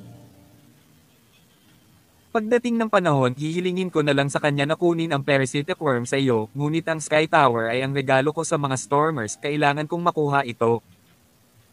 Tuwang-tuwa si Philip sa narinig. Ang pagkakaroon ng berdeng parasitiko na uod sa kanyang tiyan ay nagdudulot sa kanya ng mga pin at karayom. Tiyak na hindi siya makakain o makakatulog ng maayos dito, pakiramdam niya ay naging isang buhay na impyerno ang kanyang buhay. Ngayong inalok ni Tristan ang tulong ng pinakamahusay na doktor ng Imperial, pumayag siya kaagad. Salamat, Mr. Coleman. Nagmamadali siyang bumangon. Gayunpaman, ang mga taong iyon ay napakalakas at ang Sky Tower ay kailangan pa ring mapunta sa kamay ng champion pagkatapos ng tournament bukas. Tingnan mo ang mga tauhan ko, lahat sila ay patay o nasugatan. Inaway-kaway ni Tristan ang kamay niya. Ayos lang, sasamahan ko lang si Susako sa lugar mo, basta ibigay mo sa amin ang mga dokumento ng pagmamayari ng Sky Tower. Halos walang pag-aalinlangan, pumayag si Philip sa kanyang mga tuntunin. Pagkatapos ay nagtanong siya, Mr. Coleman, at ang imperial na doktor. Sinabi ni Tristan, kukunin ko siya sa sandaling makuha ko ang Sky Tower. Si Richie. Kasabay nito, naghahaponan si Zendaya kasama ang kanyang pamilya at mga kamag-anak sa Stormer Manor. Ang lolo ni Zendaya, si Percy Stormer, ang kasalukuyang patriarch ng pamilya. Siya ay nasa edad na 80, medyo maputi ang kanyang buhok. Sa kabila ng kanyang edad, mukha pa rin siyang masigla at malakas. Si Percy ay may 3 anak na lalaki at 5 anak na babae. Nakaupo silang lahat sa isang malaking round table na may umiikot na tray sa loob. Ang sentro sa ngayon. Malaki ang mesang ito para magkasya ang 50 tao.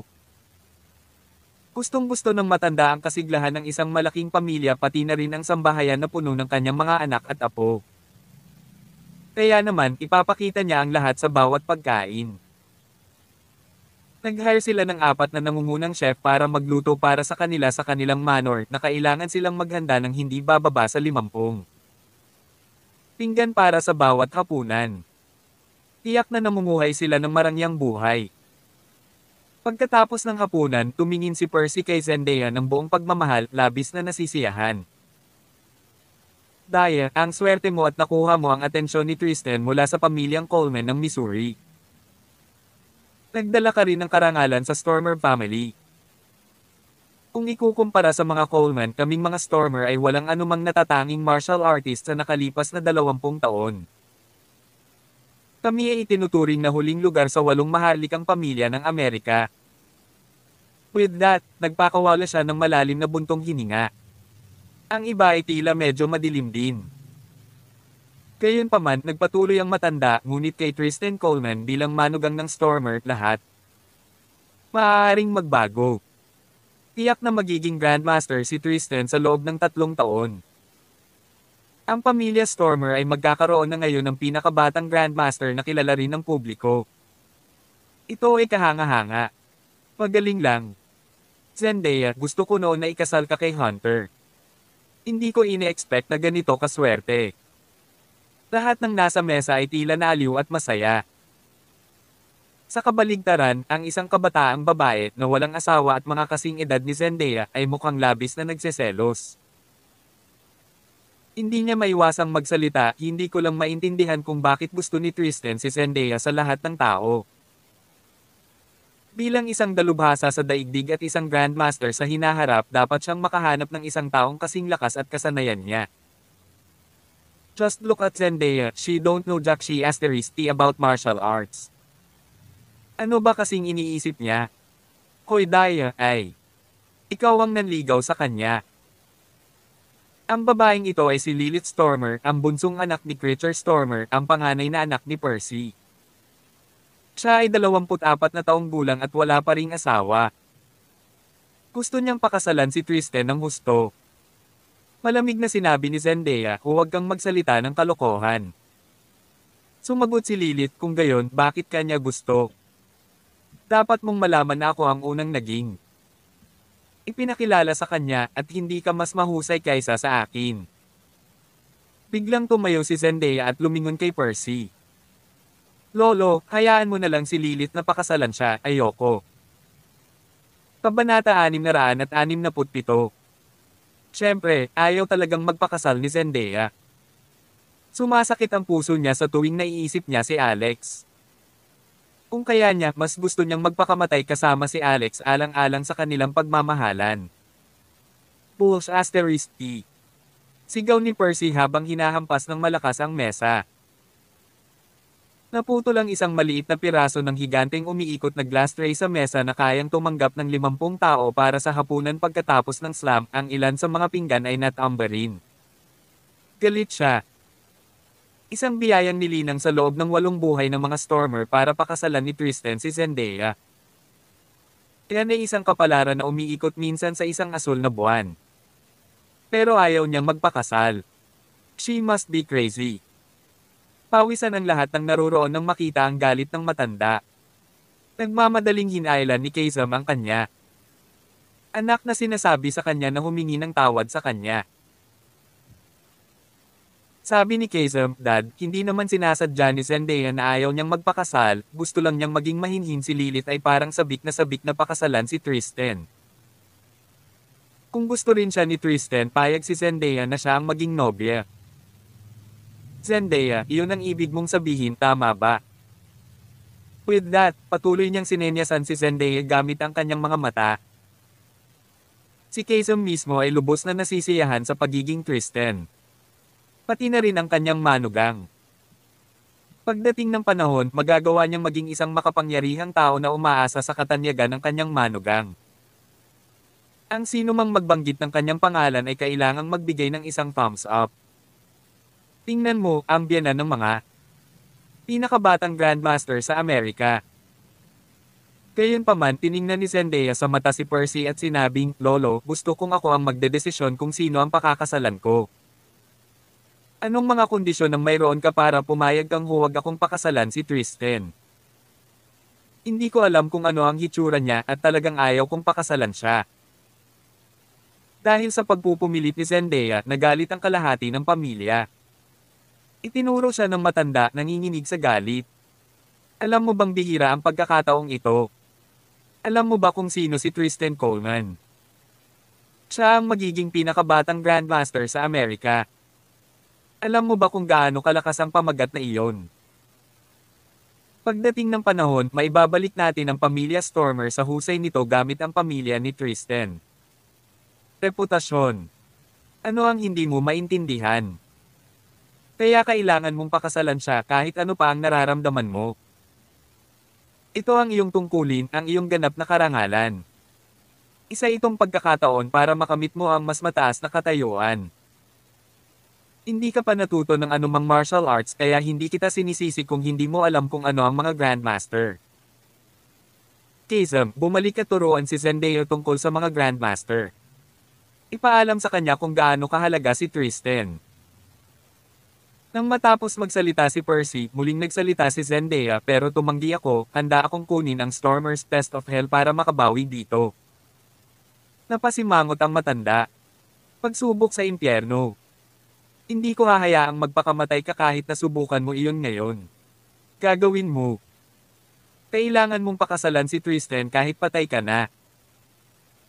Maliban na lang kung makakahanap ka ng lalaking mas makapangyarihan kaysa kay Tristan, isang dalubhasa sa daigdig na wala pang 29 na taong gulang. Pagkatapos papakawalan lang kita. Matapos sawayin si Zendaya, marahas niyang sinipa ang kanyang dumi sa tabi. Pusog na ako, tapos na ang hapunan. Pagkatapos noon, maraming miyembro ng pamilya Stormer ang nagsimulang ituro at insultuhan si Zendaya sa lahat ng uri ng malisyosong salita tulad ng pag-agos ng tubig. Kahit na ang kanyang ama, si Kaisam, ay talagang gustong sampelan ang sarili niyang anak dahil sa matinding galit. Buti na lang at pinigilan siya ni Carrie. Naramdaman naman ni Zendaya na nalamig ang kanyang puso. Halos mawalan na siya ng kontrol sa lumalakas niyang mental power. Tumayo si Creature at lumingon kay Kaisam. Kaisam, Carrie, mas mabuti kung susubukan mong hikayatin si Zendaya kapag ikaw. Balik ka mamaya. Hindi ito biro, alam mo ba? Napagkasundoan na namin na pakasalan siya ni Tristan. Nakukuha nila. Engaged soon and he'll be here in a few days. Kung ipapatigil natin ang kasal ngayon, hindi lamang tayo mawawalan ng napakabihirang pagkakataon, ngunit maaari rin nating labanan ang mga Coleman ng Missouri.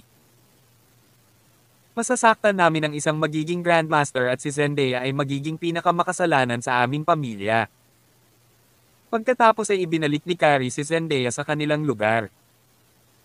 Tila napakahigpit niya nang sabihin niya, Zendaya, iniisip mo pa rin ba ang Rockefeller guy na iyon sa California? Sinulyapan siya ni Zendaya, hindi umiimik. Siya ay karaniwang sumasang-ayon dito bilang default. Hindi ko ba siya maiisip? Inialay ko pa sa kanya ang katawan ko. At ako rin ang nagpilit sa sarili ko sa kanya. Kung hindi ko siya minahal ng buong puso, bakit pa ako gagawa ng bagay na walang ingat? Nay. Ipinakita ni Zendaya ang kanyang tunay na emosyon sa kanyang ina, humihikbi ng mahina. Tawag. I-prick. I-click. I-subscribe kwentong nobela. Kabanata 668. Sabi ni Carrie, o anak ko, bakit nahuhumaling ka sa kanya? May pamilya ang Rockefeller guy na iyon, sinusubukan mo bang maging homewrecker? At saka, maraming beses na mas magaling si Tristan kaysa sa lalaking iyon. Pagsisisihan mo ito sa natitirang bahagi ng iyong buhay kung talagang palalampasin mo ang pagkakataong ito. Tama ang tiyuhin mo, hindi namin kayang masaktan ang mga Coleman ng Missouri. Kung talagang hindi mo kayang bitawan ang lalaking iyon, mas dahilan iyon na dapat talaga tanggapin ang kasal na ito. Titiyakin nito na hindi siya malalagay sa anumang panganib. Kalimutan mo na lang siya, okay? Walang magawang tumango si Zendaya, matagal na niyang naisip ito. Maaaring may mahusay na kakayahan sa pakikipaglaban si Alex, ngunit hihingi siya ng death wish kung lalabanan niya ang pamilya Stormer at pamilya Coleman. Kung hindi, hindi niya pinilit ang sarili kay Alex at tumakbo pabalik sa bahay pagkatapos. Kasabay nito, kasalukuyang tinutulungan ni Alex si Waltz na malampasan ang kanyang paglilinang. Ngayong nakamit na niya ang Spirit Transcendence, mas madaling tulungan ang iba na isulong ang kanilang cultivation gamit ang kanyang espiritual na kapangyarihan. Boom! Ang panloob na puwersa ni Waltz ay biglang tumaas. Ang malalakas, parang alon ng mga daloy ng panloob na puwersa ay bumulwak sa mga hisab meridian. Nakamit na niya ngayon ang Advanced Mystic rank. Salamat, Senior. Sa sobrang tuwa niya ay ibinagsak niya ang sarili kay Alex, marahan siyang hinalikan sa labi nito bago pa ito makapag-react. Hindi nakaimik si Alex pero medyo nag-aatubili siyang itulak siya palayo. Matapos niyang sampelan ang kanyang ibaba, hindi niya napigil ang magalit sa kanya. Ang tanging nagawa niya ay galit na galit at lecture sa kanya, ngunit tila hindi niya ito pinapansin. Isang walang magawang buntong hininga lang ang pinakawalan niya at nagpas siyang hayaan na lang ito. Ay slide ito ng isang beses. Lumipas ang oras nang dumating ang susunod na araw. Ang venue para sa SCBA Battles ay isang isla malapit sa Michigan, Eastward Island. Iilan lamang ang mga katutubo na naninirahan sa isla, lahat sila ay nakaligtas bilang mangingisda. Ang kanilang buhay ay simple at matipid, naganap na naiiba sa mundong puno ng mga tukso sa labas ng isla. Ang dahilan ng pagpili ng naturang lugar para sa paligsahan ay upang lumayo sa pagmamadali at pagmamadalian ng mga lungsod, gayon din ang mga opisyal. Tiyak na marami ang nasawi sa naturang paligsahan.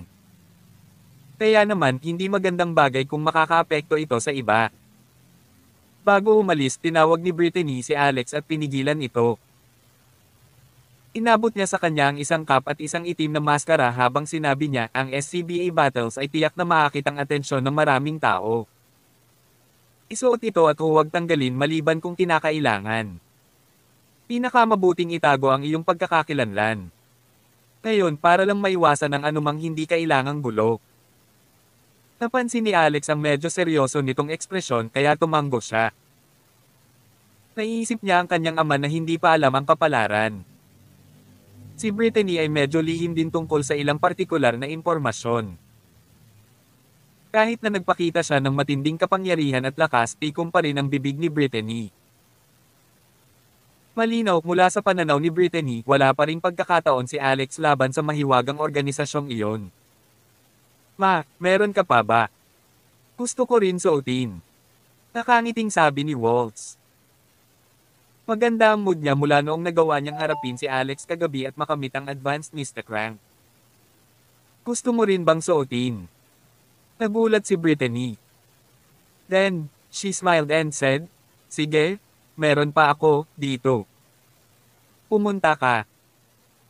Nang maglaon, nagsuot ng parehong disguise sina Alex, Waltz at Michelle, handa na silang tumungo sa Eastward Island. Nais ding sumama ni Holly, ngunit labis na nag-aalala si Alex sa kaligtasan ng kanyang ina. Si Holly na ngayon ang pinakamalaking lihim na sandata niya. Kaya naman, makakapanatag lamang siya kung nasa tabi siya ni Brittany. Matapos aliwin si Holly, sabay na tumungo ang tatlo sa destinasyon. Kinailangan nilang pumunta sa isang maliit na bayan sa baybayin sa Michigan at sumakay ng barko upang makarating sa Eastward Island.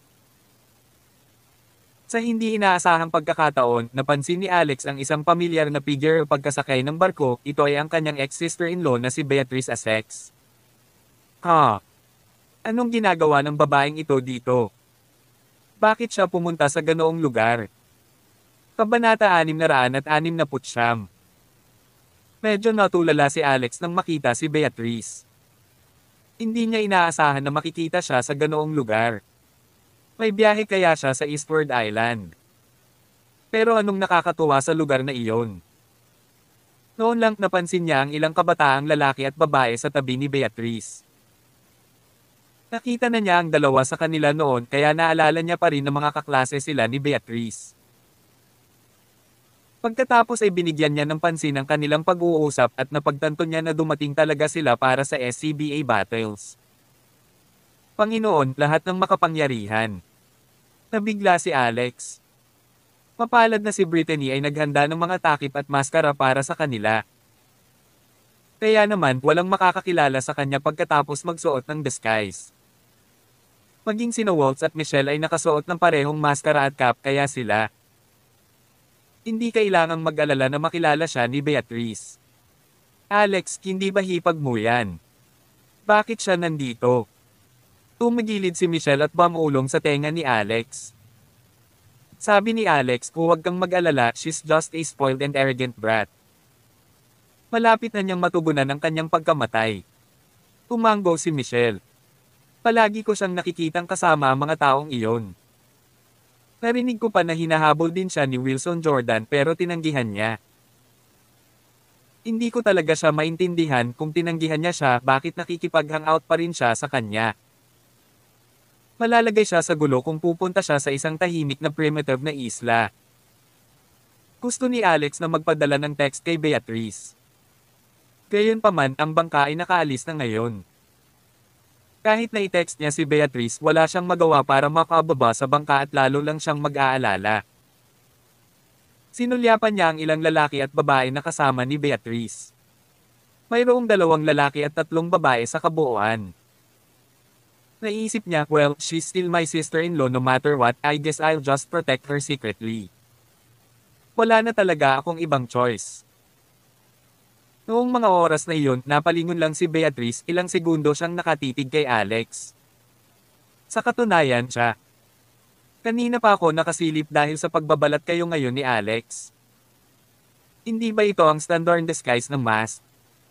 Bahagya siyang napatulala. Maskara ba iyon? Ang barko ay patuloy na sumakay sa mga alon, ngunit hindi iyon nakaapekto kahit kaunti sa cabin. Napakapayapa ng biyahe. Walang pakialam si Alex sa madalas na pagsulyap ni Beatrice. Hindi niya alam kung nakilala siya nito, ngunit hindi mahalaga kahit na nakilala niya ito. Sa huli, pumikit na lang siya para magpahinga. Ilang saglit na lumipas ang oras, nagising si Alex sa ingay ng away. Meron daw siya. Narinig ni Beatrice na sumisigaw. Iminulat niya ang kanyang mga mata para tingnan, parang nahihirapan siya. Ikaw, ang kulit mo. Sigaw ni Beatrice habang nakaturo sa isang matipulong lalaki. Pumunta siya sa restroom kanina. Laking gulat niya nang may humampas sa kanyang ibaba pagkalabas ng restroom. Pagkatalikod niya ay nakita niya iyon. Lalaking may nakakalokong ngiti. Sumipol pa ito sa kanya at sinabing, "Hey young lady, you look good." Si Beatrice ay isang babaeng mainitan ng ulo, kaya walang paraan na makatiis siya ng tahimik matapos ang isang pervert na kumakapa sa kanyang ilalim sa sikat ng araw. Agad siyang sinigawan ng galit. Maya-maya, sumugod sina Wilson, Sam at ang iba pa niyang kaibigan. Tila imposibleng maiwasan ang hidwaan. Smack! Si Wilson, na sumugod at gustong maghiganti kay Beatrice, ay sinampal ng malakas sa mukha ng kalaban noon. Ang isa niyang ngipin sa harapan ay natanggal mismo sa kanyang bibig. Wala siyang ideya na ang matipunong lalaking ito ay isa pala talagang martial artist na sasali sa SCBA. Mga laban. Sinampal siya nito na para bang si Wilson ay walang iba kundi isang ragdoll. Ikaw F***Sacker, ano sa tingin mo ang ginagawa mo? How dare you try to hit me? Alam mo ba kung bakit ako nandito?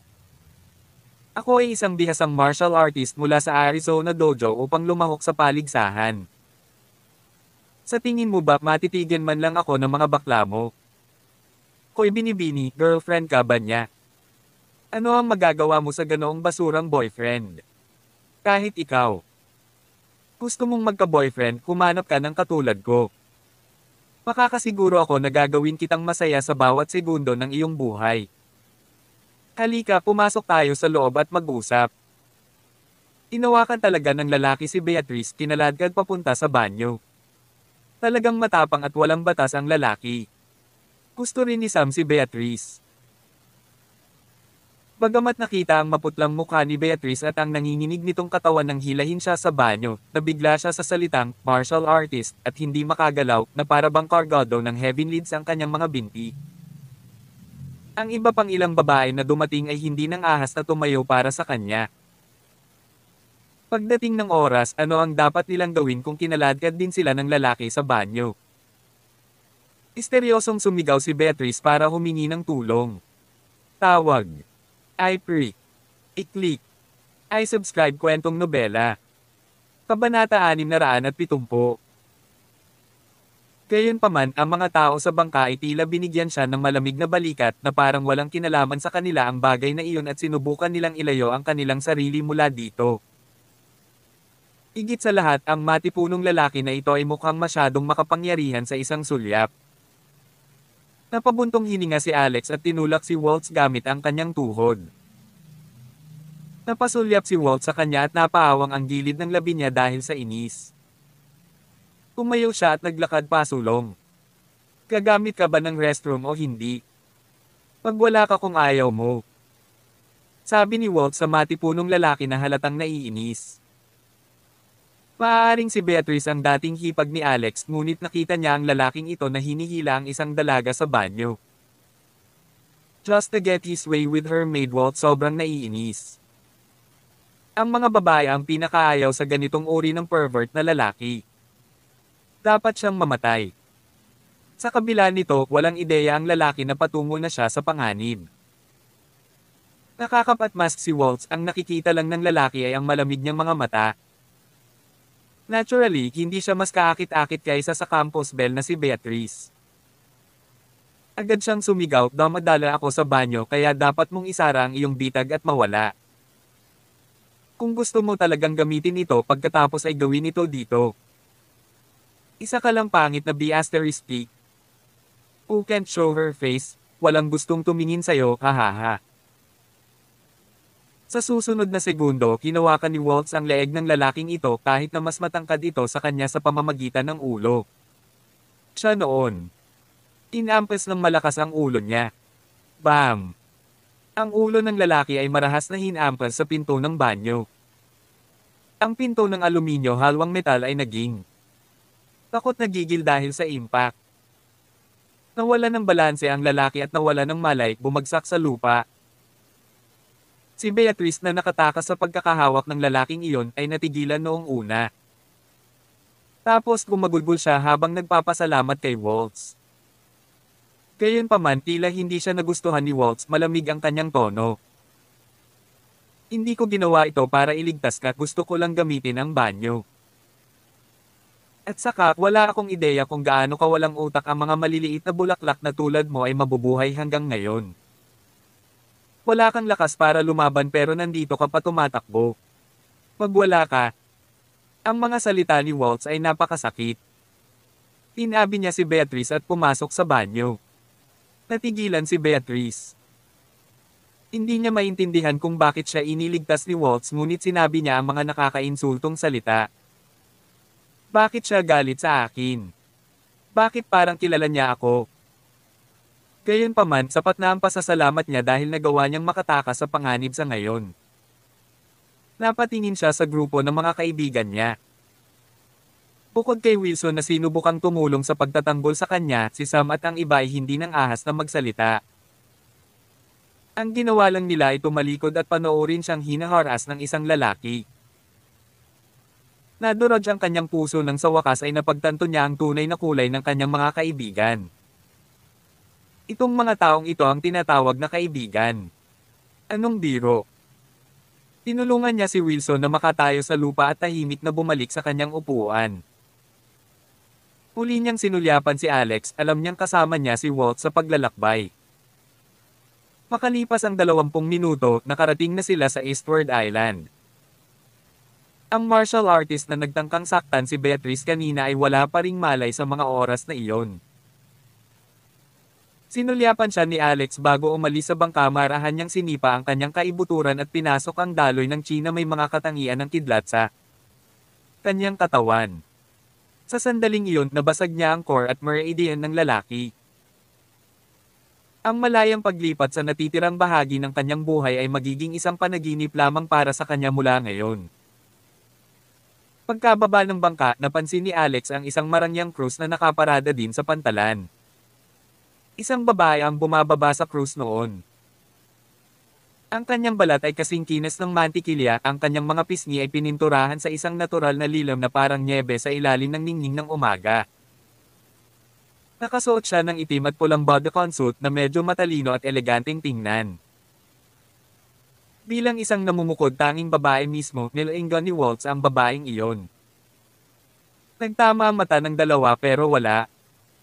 Pakiramdam ang anumang koneksyon sa pagitan nila sa lahat. Agad na iniwas ng babae ang kanyang mga mata, tinatrato si Waltz bilang isang hamak na dumadaan. Ang babaeng ito ay subordinate ni Tristan Coleman, si Anne Schuler. Ang kanyang codename ay Suzaku. Isa siya sa ang 4 na dakilang prinsesa sa pamilya Coleman ng Missouri. Kabanata 671. Alex, nakita mo ba siya? Sumenya si Walt sa babae. Unang nagsalita si Michelle. Medyo maganda siya. Sasabihin ko na ang kanyang kagandahan ay maihahambing sa iyo, Waltz. Pumasang isang kilay ni Waltz at tinanong si Alex, ano sa tingin mo? Sino sa atin ang mas maganda? Umiti si Alex at umiling. Paano siya maihahambing sa iyo? Matingkad nang umiti si Waltz, puno ng saya. Sa hindi inaasahan, parang narinig ni Ange ang sinabi ni Alex at tumapit sa kanila na may malamig na ekspresyon. Siya ay lubos na tiwala sa kanyang sarili dahil lahat ng 4 na prinsesa ng pamilya Coleman ay napakarilag ng mga dilag. Dagdag pa, sila ay sanay sa bawat aspeto na nagpapalabas ng aura na mas namumukod tangi kaysa sa karamihan. Ang mga kasanayan sa pakikipaglaban ni Ange ay walang pagbubukod. Ang 4 na prinsesa ay pinili ng pamilya Coleman sa murang edad at pinilit na sanayin sa maraming malupit na pagsubok.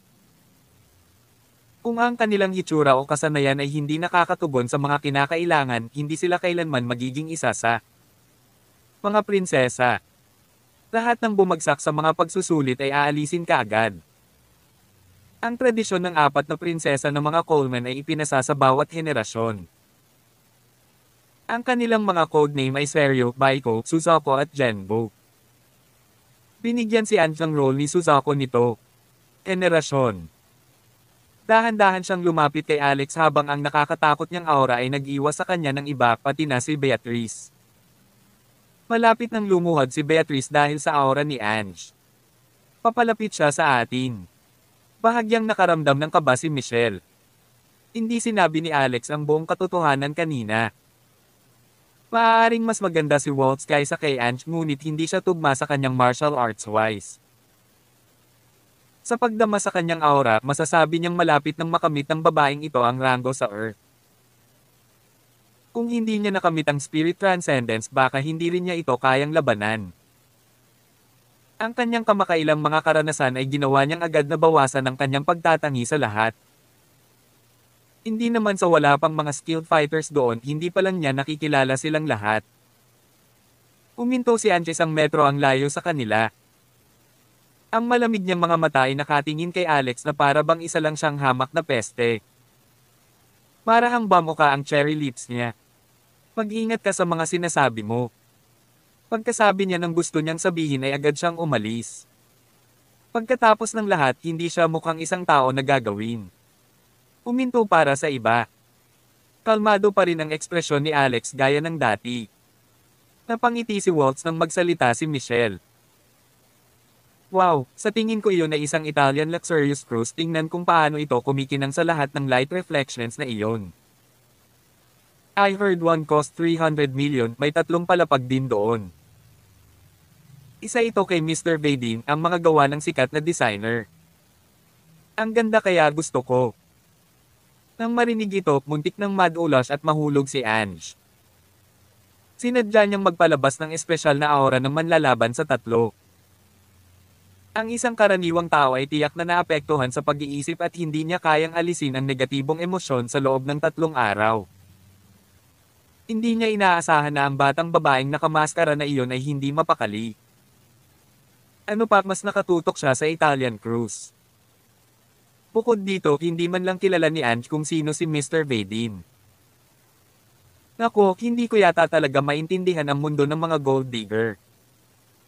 Para maging ignorante siya, I suppose that's a skill too. Umalis si Ange nang hindi lumingon minsan. Naiisip niya, bakit ako magagalit sa ilang walang tao?